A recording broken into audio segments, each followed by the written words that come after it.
How to sift through dating sites. When you step into the wonderful world of online dating, you're led to believe that there are so many women out there to choose from and that it's going to be easy. You sign up for an account, or two, or three, build your profile, and begin to make contact with a number of women.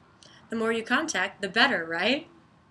Then a remarkable thing happens. You get winks and likes and messages, and you begin to think, hey, this online dating thing is easy. Maybe you're going to have your pick from women to choose from.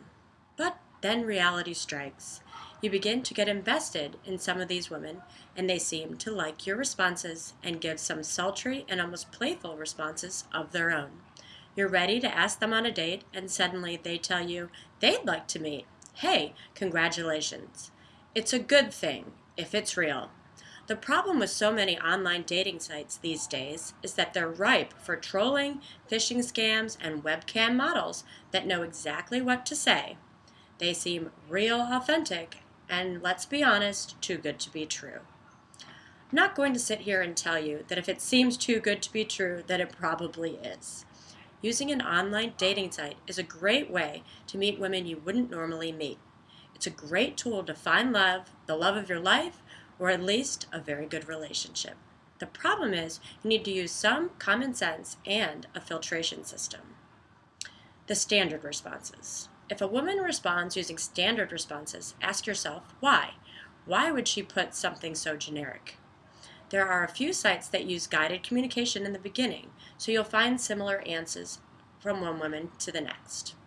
Look for the explain further comments to gauge this woman's sincerity and compatibility. If a woman tells you she would love to meet, but doesn't like these online chat tools and that you should call her, but you have to sign up to a site first to get her number, those scams are ones you should avoid. A picture is worth 1,000 words. Look at the woman's picture. Does she seem real? Genuine?